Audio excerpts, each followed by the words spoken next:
गुरुर्ब्रह्मा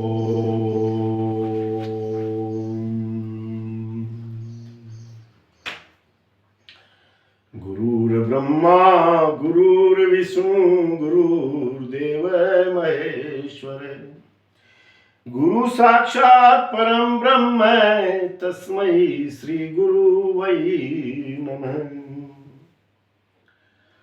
आदरणीय मित्रों, आज हम नाम जपने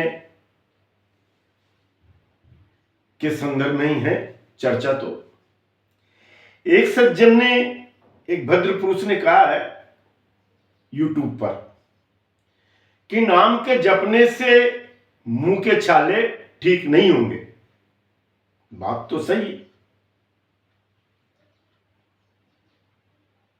उनका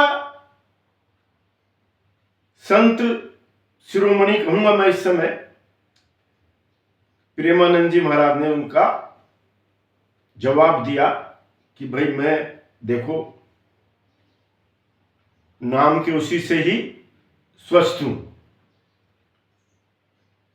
महात्मा जी बहुत ऊंचे दर्जे के संत हैं और हम सभी उनका सम्मान करते हैं, इसमें कोई शक नहीं। किंतु आप कोई भी व्यक्ति हुआ, डॉक्टर की मदद भी होती है उसके अंदर, एवं स्वयं का प्रयास भी होता है, तब जाके आदमी अगर वो नाम के जपता है तो उस रोग की उससे अनुभूति नहीं होगी, कम होगी वो अन्यों के मुकाबले पर। लेकिन सहायता तो डॉक्टर की भी लेनी होगी और आपको स्वयं को भी प्रयास करना होगा। इससे नाम के स्मरण से तो हमारी संकल्प शक्ति मजबूत होती है, और अगर हमारी संकल्प शक्ति किसी हद तक अच्छी स्थिति में है तो रोग से मुक्त भी हो सकते हैं। डॉक्टर की मदद, स्वयं का प्रयास, ये भी ध्यान में रहे आपके।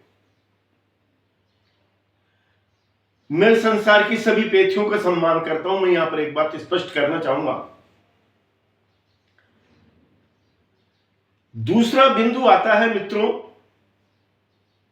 जो उन्होंने कहा कि नाम के स्मरण करने से मुंह के छाले ठीक नहीं होते हैं। ये एक बचकाना तरह की बातचीत हुई। जैसे आप ईख को पेल रहे हो, गन्ने को पेल रहे हो,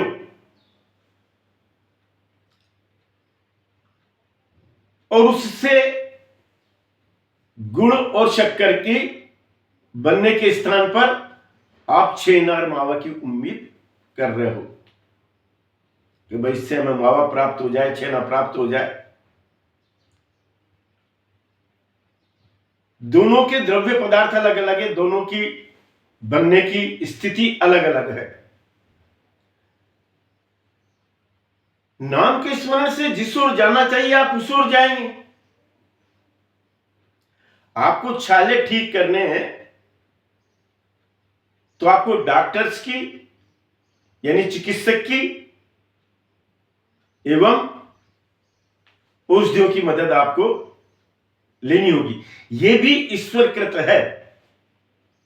दवाई, चिकित्सक, यह भी ईश्वरकृत है भाई।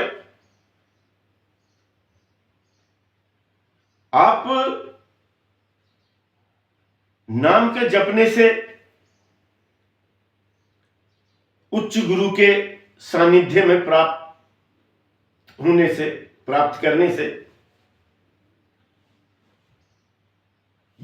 आप किस अवस्था में पहुंच सकते हो, यह साधारण आदमी के कल्पना से बाहर की बातचीत है। जैसे कि जिसने पानी में गोता लगाया ही नहीं, पानी में कूदा ही नहीं, और वो तैरने के बारे में अपनी ज्ञान को बताए, ये वैसा ही विषय है। आप पहले तैरना सीखेंगे, सीखना है तो आपको पहले पानी के अंदर तैरना होगा, पानी के अंदर कूदना होगा। इसी तरह से आप जब किसी भी विधि पर आरोप प्रत्यारोप करें तो पहले हमें उस विधि के उससे संपर्क में आना होगा, तभी हम किसी भी तरह की उस विधि के ऊपर आरोप प्रत्यारोप कर सकते हैं। नाम जपने से यहां पर कोई संप्रदाय या कोई धर्म का बिंदु नहीं है, लगभग सभी में ही स्मरण करने की व्यवस्था लगभग सभी के अंदर है। लेकिन योग्य गुरु कहां पर मिलते हैं यह एक अलग विषय हो जाता है, जो आपको नाम के स्मरण से कहां तक पहुंचा सकते हैं। मेरे संपर्क में कई साधक, सज्जन पुरुष, ध्यानी, योगी आते हैं, अपनी अपनी अवस्था को बताते हैं। आपकी कल्पना से बाहर है उन व्यक्तियों की वो भी स्थिति भी। हम जब योग्य गुरु के माध्यम से ना किसी भी तजुर्बी हमें मंत्र देते हैं, उसका जब हम स्मरण करते हैं तो हम लोग समाधि की अवस्था की ओर जाएंगे, ध्यान की प्रगाढ़ता की ओर जाएंगे। बीमारी ठीक नहीं होगी, बीमारी रुग्णता तो आपको चिकित्सक से ही सही करवाना होगा।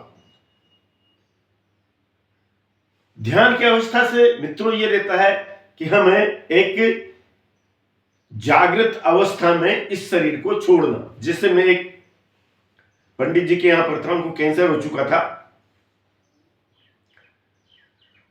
अंत समय तक मैं उनके साथ में रहा, मुझे सौभाग्य प्राप्त हुआ। तो जब मैंने उनसे कहा, मैंने कहा भाई इस समय भी ये प्राणायाम लगाया जा सकता है, तो उन्होंने मेरे से कहा कि मैं इस समय ओम नमः शिवाय का जाप कर रहा हूं। और मित्रों उसके कुछ समय पश्चात, यानी मैं तो वहीं पर बैठा हुआ था इसलिए समय का निर्धारण नहीं कर सकता, लेकिन उस समय में उनके प्राण पखेरु उड़ गए शरीर से। तो ये कि साधारण शरीर को, इस शरीर को तो छोड़ना ही होगा, जो जन्मता है वो मरता है। हम भी जब इससे ऊपर की विधियों में जाते हैं योग्य गुरु के माध्यम से, तो हमें भी फिर भी ये शरीर को छोड़ना ही होगा, चाहे हम दूसरे शरीर को प्राप्त करने में सक्षम हो जाए, तब भी हमें ये शरीर छोड़ना होगा। इसलिए एक तो ये ध्यान रखें कि जिस स्थान पर आवश्यकता है उस स्थान की उस आवश्यकता को वही पूर्ति करेगी। आप नाम जप रहे हैं तो आप आध्यात्मिकता की ओर हैं,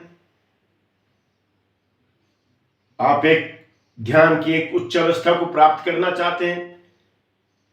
एक स्थिति आ जाती है कि नाम छूट जाता है और ध्यान की एकाग्रता बनी ही रहती है। जो व्यक्ति ध्यान पर बैठते हैं वो इस विषय को अच्छी तरह समझ सकते हैं। मैं यही कहना चाहूंगा मित्रों, ध्यान पर बैठें, स्वस्थ रहें, प्रसन्न चित्त रहें। आज मैं आपसे इतना ही निवेदन करूंगा। इसके साथ ही आपको प्रणाम करता हूं। नमस्कार।